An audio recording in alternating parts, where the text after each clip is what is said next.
Good morning mga kapatid, mga idol at nandito nga ulit tayo sa Baywalk Binmalay at nakikita natin kung gaano talagang napaka dumi pa rin sanhi po na mga nakakarang bagyo, pero yan, kung sana may mga pagkukusa o yung mga ginagawa ng yung mga dati ng mga LGU o mga organization na mapanatili nila itong maganda, mas okay, di ba?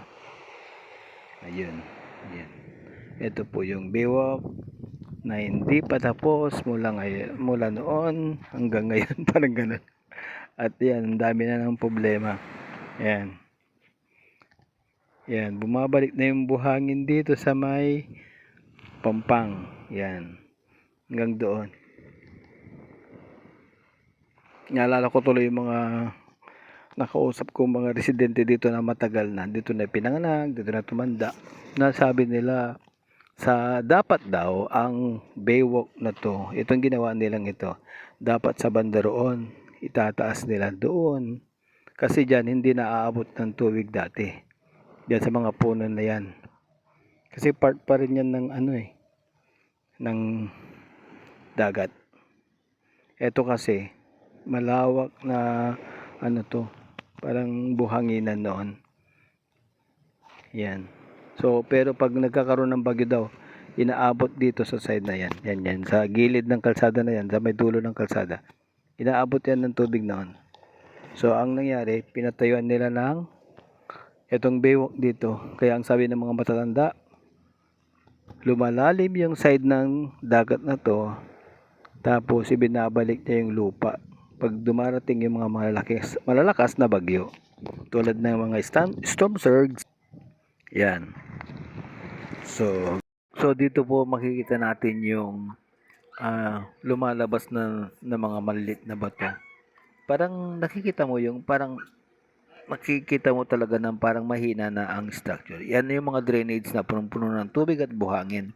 At tignan nyo po, pag masdan po natin kung paano yan. No? Parang may buhangin, bato na maliliit na. Hanggang sa kalaunan yan, dumadaan ang panahon, bagyo, hanggang siguro pasukan din ng tubig ang mga maliliit na boats na yan, hanggang sa unti-unti na yan magigiba. Yan. Nakikita natin dito na talagang may mga portion na talaga na mahina ng buhangin na siya lumalabas. Tignan natin dito sa part na to na medyo okay pa naman siya.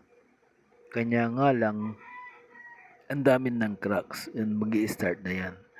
Yan talaga. Ganyan talaga yung problema dito na hindi siguro or siguro ginawa na nilang buhos or yung precast para hindi naman ganito na madaling masira.